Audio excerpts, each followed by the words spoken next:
Welcome to another edition of the Trahern Crews Show. Tonight we have a special guest. We have Lachelle Coleman. Ms. Coleman, say what's up to the people here in Minnesota. Special guest. We have Hello, Lachelle Minnesota. How you guys Coleman. doing this evening? Ms. Coleman, say what's up to the people here in Minnesota. Um. So where are you from? I'm from St. Paul, Minnesota, Okay. and I was a single mom. I had 4 children, 3 boys, and a girl. I have Dacian, Isaiah, and Brianna.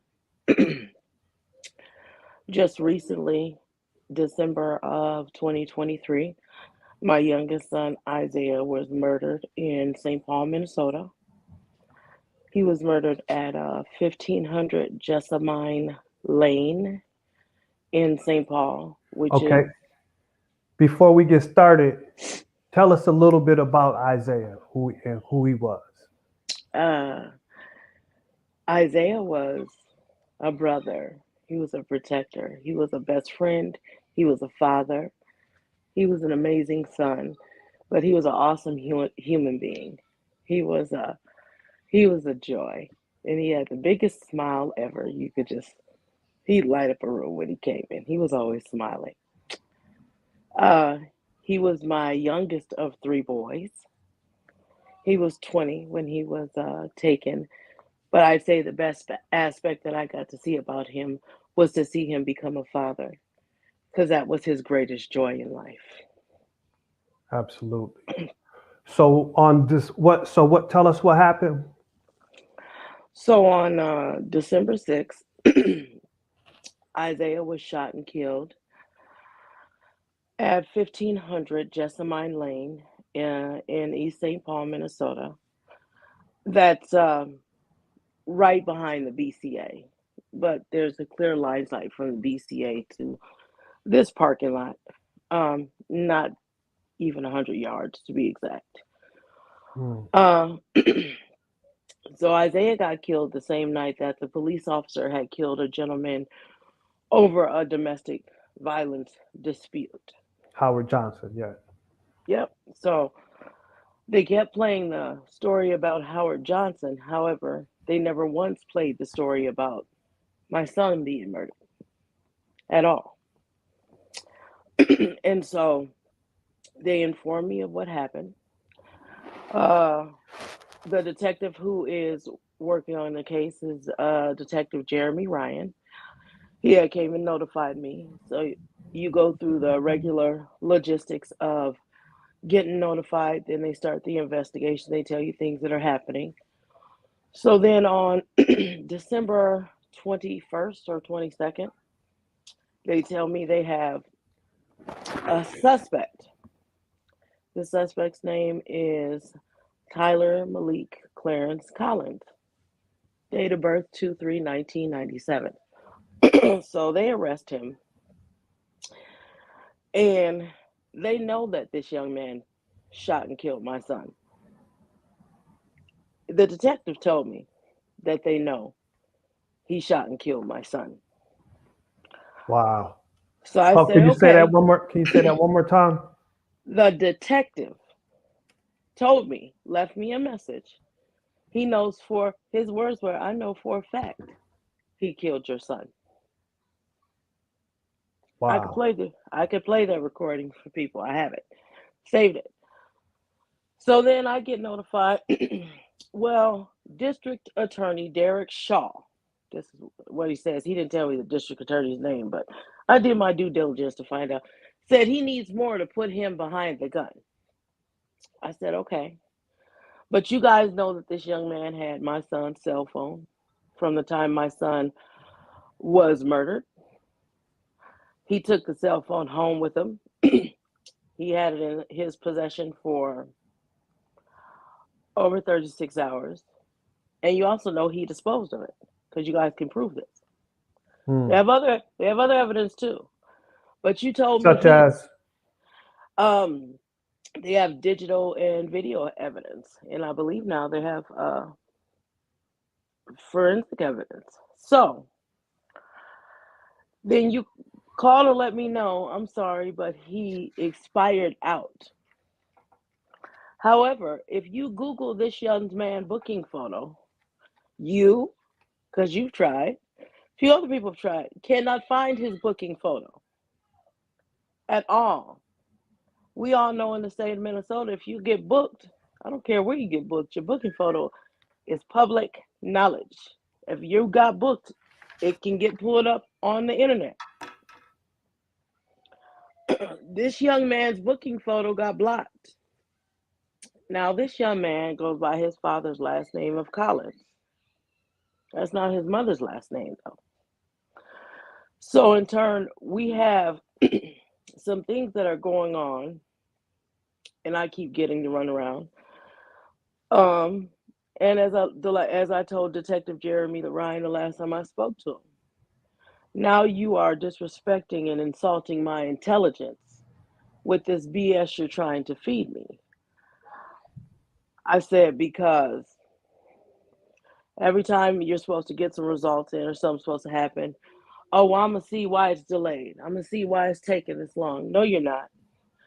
I have to call you 2 and 3 weeks every day in order to get a response. And the last time I reached you, I called the homicide unit again, and the lady transferred me to you, and you just so happened to be at your desk, because besides that, I had called you every day for 2 weeks, and you wouldn't return a phone call. But you happened to tell me that you was in a trial that had ended 4 days before you got back to your office. And then he politely let me know that he was going on vacation for a few weeks in between that too. So at this point,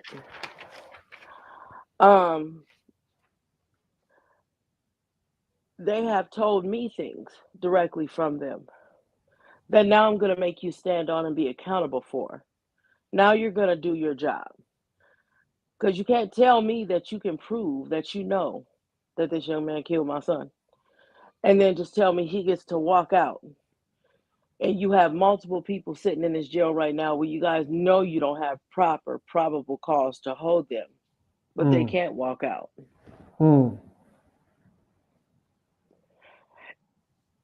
And when I do the press conference tomorrow, I'm going to play your own voicemails in your voice so people don't think that I'm making this up. And if you want to play those now, you can't play them if you. It's up to you. I'm going to wait because I want to play them on the air tomorrow because I want him to understand. I want people to see.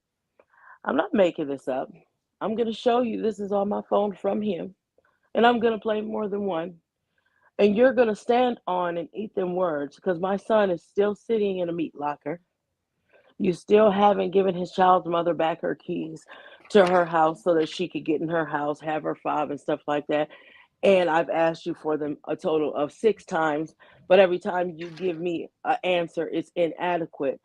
However, you tell me you're still holding on to everything, but you can't tell me when nothing is going to get accomplished. You can't keep trying to tell me it just takes time. Everything takes time. We're trying to piece this, and everything you're telling me personally is bullshit. Excuse my language online. It's okay. But you can't tell me I'm eating steak and feed me dog food and think I'm gonna eat it. Right.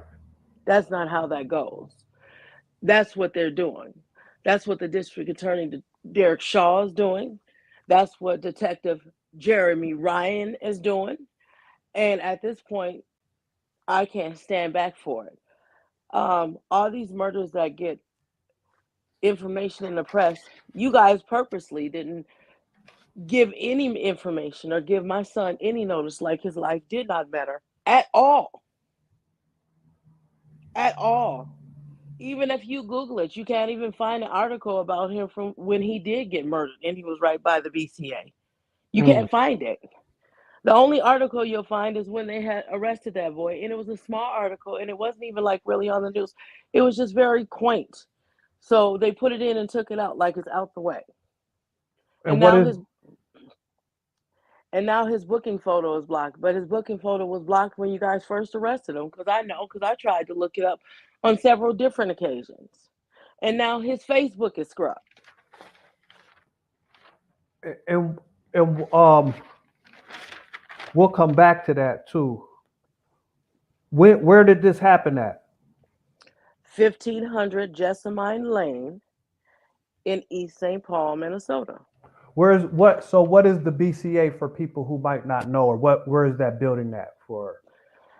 So there's a BCA building that is, so if you know where like Maryland and I'll say right off of Maryland, in between Maryland and White Bear and off of Ivy, there is some low income apartments that's back there.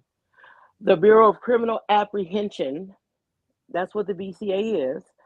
They have one of their locations right there. 1500 Jessamine Lane isn't even a quarter of a block away from the BCA. As a matter of fact, it's sort of like walking across a yard. That's how far the BCA is from where my son was murdered. Mm. However, they told me, well, we have to see if we can find sufficient video footage. I'm sorry, any police entity building, and anyone who has any common sense knows you guys have multiple cameras and micro cameras all around your building with sound and hypersensitive facial recognition on it Mm. in case anything happens, Mm. especially the Bureau of Criminal Apprehension. That's right. So why you keep telling me you don't have adequate this? Well, when we're there, let's take a walk around and just look at the complex and look up at the light post and see if we can see any of the micro cameras that you guys put around your buildings. Because you keep telling me one thing, except for I'm not blind, I'm not dumb, I'm not uneducated, and I'm not unaware. But what I am aware of is that when it comes to a black or brown person, you guys have a 17 to 29% conviction rate. What Mm. I am aware of is that when it is white American, you guys have, what is it, a 59 to 74 completion rate? I'm sorry, there's something wrong with that. And then let's take into account that you want to keep giving me excuses like I'm going to take that. No, you're going to do your job, because I'm one of the people who help pay your salary. In turn, they increase the taxes again because they keep having to pay out settlements for violating people of my color's rights on a regular basis, and you guys keep making excuses for it, or you want to use back doors to protect your own. Well, unfortunately, you will know my son Isaiah Coleman's name, you will solve this case, and you will put him in jail for murdering my child. Do you know? Did the police tell you how they think he got his cell phone, or what kind of happened that night? No, they didn't tell me specifics, but they told me that he had my son's cell phone from the moment my son was murdered, until they got it back, or until they know when he disposed of it. Okay. Hmm. What for people when you what does expired out mean? So expired out means the police have either it's 36, 48, or 72 hours to charge you, depending on what type of charge it is. Expired out means that they don't have enough time to charge you with probable cause, so they have to let you go, so you don't get charged with anything. You don't have to post a bail. There's no conditions upon your release. However, before he expired out, this detective left me a voicemail and told me, I know for a fact he killed your son. Mm. So For a how can fact. so how can you leave me a voicemail and tell me that you know this, and I can play your words back to you, but you gonna let this man expire out and he's a killer? Make this make sense to me. Right. To explain to me how you're due diligent at your job. And why do you think they let him expire out? Because they're protecting their own. Yeah, because they're protecting their own. Because he's related to a police officer. Because it's bullshit. That's just like it's illegal in the state of Minnesota to block somebody's booking photo unless they're actually a known criminal informant. So how can you be a known criminal informant if you're the shooter? Wow. I'll wait. And his booking photo has been blocked since he went into the jail. When did the police first call you and tell you that they know that this is what happened? When did he call and leave me a message to let me know that happened? Hold on, let me look at my phone. I could give you the exact date. Give me one moment. I will tell you.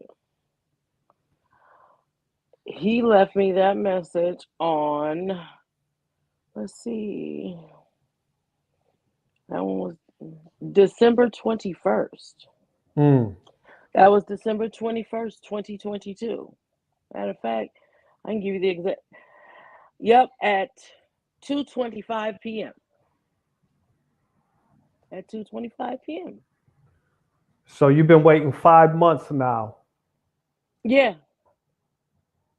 And you've been calling them, they're giving you the runarounds and things like that, and still no action. Yes. Okay. So tomorrow we're having you're going to host a press conference where my son was murdered at. Okay. And at the press conference, I'm gonna play some of this detective's voicemails for the people so that they don't think that I'm just saying this to say it. I'm saying it because I can prove it. I'm saying it because I'm gonna make him stand on his words. I'm gonna make him do his job, and I'm gonna make District Attorney Derek Shaw do his too. Period. I don't care who you have in your corner. What time will you get? Go ahead. And I'm going to figure out what I'm gonna do about them blocking this boy's booking photo, because that's illegal in the state of Minnesota, all the way illegal. Yeah, exactly. Did you ask the police why that booking photo was blocked? No, I'm not going to ask them. I'm going to ask them when they get the paperwork I send them. I'm not going to ask them. Ask them for what? They know the law. They created it. And so at tomorrow's press conference, well, we will just save the rest for tomorrow. Yes. So I want to thank you for coming on the show tonight. And if you just one more time, is there any like GoFundMe or any type of thing set up for him or? I haven't set one up. I'm gonna set up a GoFundMe page because when Isaiah was murdered, he has one daughter. Her name is Zelia Coleman, and his child's mother was pregnant with my second granddaughter. And things just happened unexpectedly. The night he got murdered, he had just left work, and he went home for 10 minutes, and he had got a phone call that he thought was from someone he knew, who needed help, and he left, and he never made it back home. Wow. I'm happy I'm grateful, and I'm thankful that the Lord let my son celebrate his daughter's first birthday, because that's all she'll get to be able to look back on, and the videos that we made of that birthday, which are priceless now. Only thing I want is for the St. Paul police to understand that my son's life mattered too. He's not erasable. He's not expendable. You don't get to forget about him because he's not yours. You don't get to disregard him because he's not the same color as your skin. And you don't get to ignore me because I'm getting on your nerves, because I'm answering questions you don't want to answer, because you guys didn't do your due diligence in what you're supposed to do. because I've done everything I was supposed to do as mom. I gave you everything and access to any and everything you wanted that I could give to you. So I've done my part. But God told me that it's time for me to fight so that they understand that my son's name, Isaiah Coleman, will never be forgotten because my son mattered. Yes, he He did. still he still matters. That's right. His light and his show and his soul still lives on with so many people. But they're going to give me the justice I deserve for my child. And so tomorrow you'll be demanding. We'll just wait till tomorrow and talk about the rest of it. And Yeah. for people, one more time for people who time, location, all that stuff. So the press conference will be held at 6 p.m. at 1500 Jessamine Lane in East St. Paul, Minnesota. It will be in the exact same spot where Isaiah met his final resting place. We're going to release a few balloons, and we're going to call for answers and justice for my child, because if you know who did this and you can prove who did this, then answer why there's been no action, there's been no reverb, there's been no consequence. Exactly. That's unacceptable. Wow. I'm so sorry you're dealing with this right now. And thank you for taking time to come on the show to tell your story. We're going to have a press conference tomorrow. That's at 6 p.m. You can go to the Black St. Paul Facebook page to find out more information about the press conference. But again, tell people the address one more time. 1500 Jessamine Lane, East St. Paul, Minnesota. And I thank you very much, Trahern, for all your help, your support, and your love. You are greatly appreciated. God bless you. Thank you for having the strength to stand up and do this. I greatly appreciate you. Bless you too. Have a good night. See you Bye-bye. tomorrow. Good night. Yes. And that was Lachelle Coleman talking about the murder of her son, Isaiah. Will be holding a press conference tomorrow to demand answers and justice in the murder of Isaiah Lamar Coleman. That's starting at 6 p.m. So come out and stand in solidarity with his family.